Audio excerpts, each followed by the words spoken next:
जय हिंद, नमस्कार। मैं डॉक्टर उदयभान से, लेखक, संपादक और राजनीतिक विश्लेषक, अपने digital platform doctor Udaybhan Singh official पर आप सबका हार्दिक स्वागत एवं अभिनंदन करता हूं। आशा नहीं पूर्ण विश्वास है कि आप स्वस्थ होंगे एवं मस्त होंगे, अपने लक्ष्य के प्रति समर्पित होंगे। आज हम आपके साथ एक संक्षिप्त चर्चा पर चर्चा करने जा रहे हैं बंगाल को लेकर के। बंगाल पर एक हम व्यापक एवं गहन चर्चा पर चर्चा बहुत जल्दी ही करेंगे। आज की हमारी चर्चा पर चर्चा शुभेंदु अधिकारी, जो पश्चिम बंगाल के नए मुख्यमंत्री होने जा रहे हैं, जिनको भारतीय जनता पार्टी के विधायक दल द्वारा अपना नेता चुन लिया गया है। जैसी सूचना मिली है कि शुभेंदु अधिकारी कल पश्चिम बंगाल के मुख्यमंत्री के रूप में शपथ लेंगे।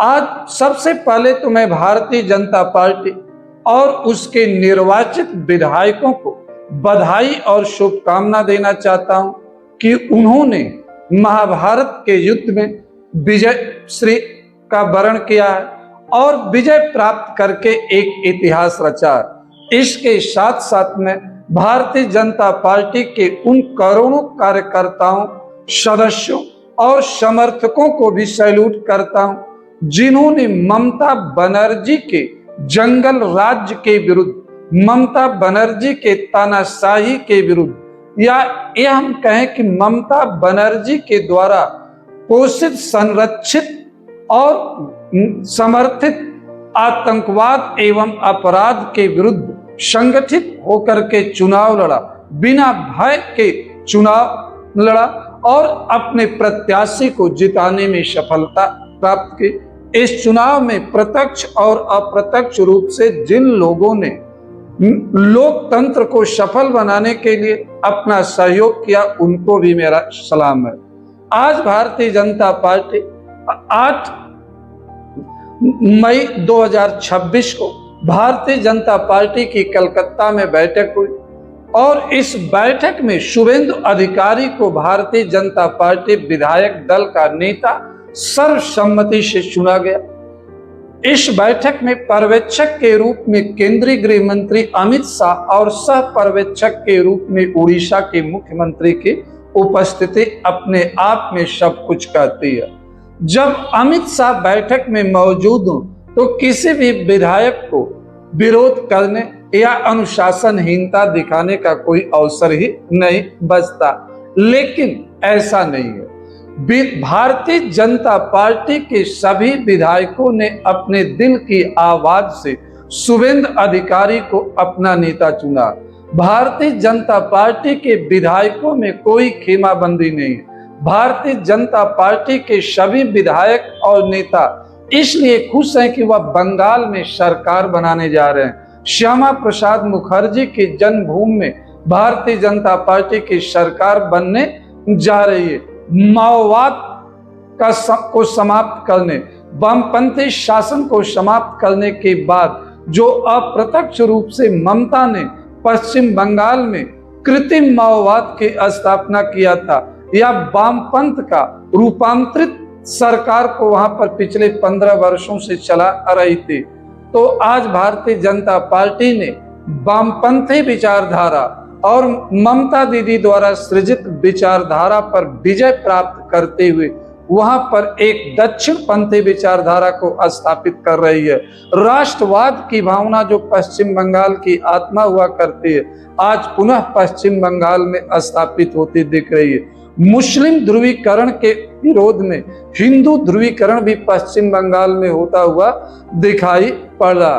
तो पश्चिम बंगाल में जो कुछ हो रहा है या हुआ है, वह कहीं न कहीं अखंड भारत की दिशा में एक कदम उठाया गया प्रतीत होता है। पश्चिम बंगाल में सुशासन की स्थापना की दिशा में उठाया गया एक कदम प्रतीत होता है। शुभेंदु अधिकारी मुख्यमंत्री बनने जा रहे हैं, जिनका जीवन संघर्ष से जुड़ा हुआ।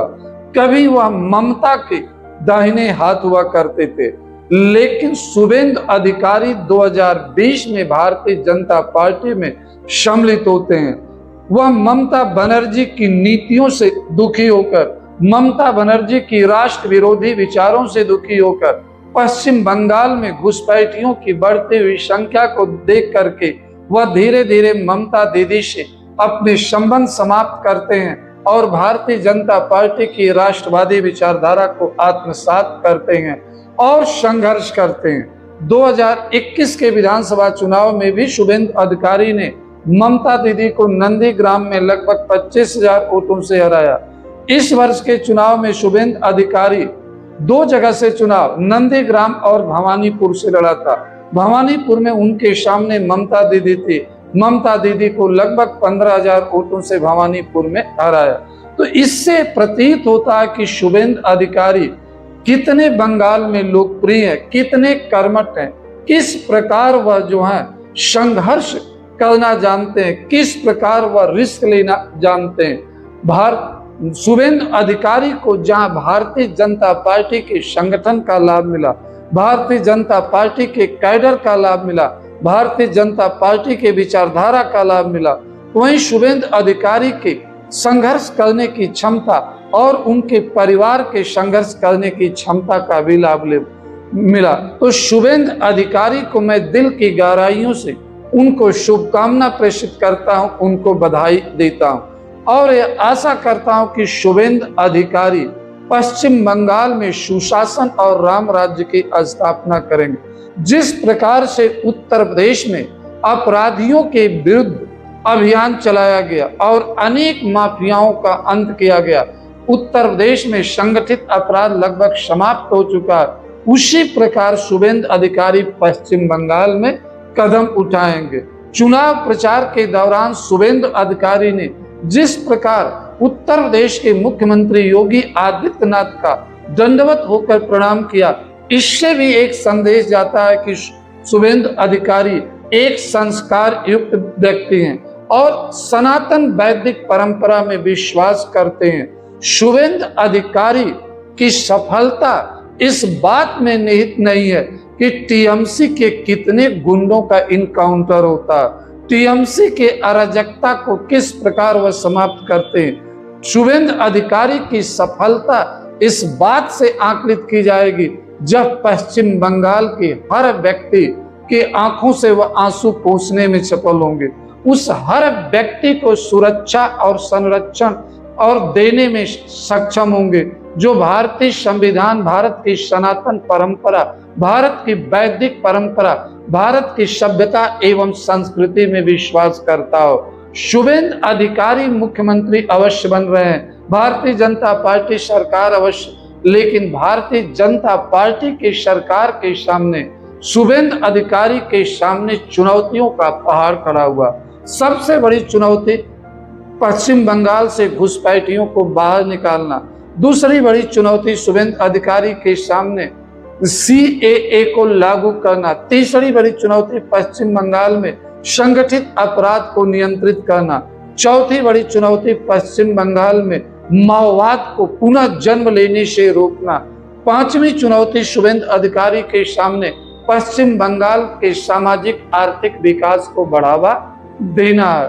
तो शुभेंदु अधिकारी चुनौतियों से निपटना अच्छी तरह से जानते हैं, भारतीय जनता पार्टी चुनौतियों से निपटना अच्छी तरह से जानती है। इसलिए हम उम्मीद करते हैं कि एक स्वर्णिम बंगाल के निर्माण के लिए बंगाल की आने वाली सरकार काम करेगी, पूर्वाग्रह से ऊपर उठ करके एक स्वर्णिम बंगाल के निर्माण के लिए कार्य करेगी और बंगाल में राम राज्य की स्थापना करते हुए बंगाल की आंतरिक सुरक्षा और देश की राष्ट्रीय सुरक्षा सुनिश्चित करने के लिए जरूरत पड़ने पर सभी प्रकार के कदम उठाएगी। देश के लोगों का भी कर्तव्य बनता है कि एक नई सरकार को अपना पूर्ण समर्थन और सहयोग प्रदान करें। राष्ट्रहित सर्वोपरि है, राष्ट्रहित को सुरक्षित, संरक्षित और संवर्धित करना प्रत्येक व्यक्ति, प्रत्येक नागरिक का कर्तव्य। इस कर्तव्य को पूरा करने के लिए सभी नागरिकों को राजनीतिक पूर्वाग्रह से ऊपर उठ करके पश्चिम बंगाल की सरकार को सहयोग और समर्थन देने की आवश्यकता है। जय हिंद, नमस्कार।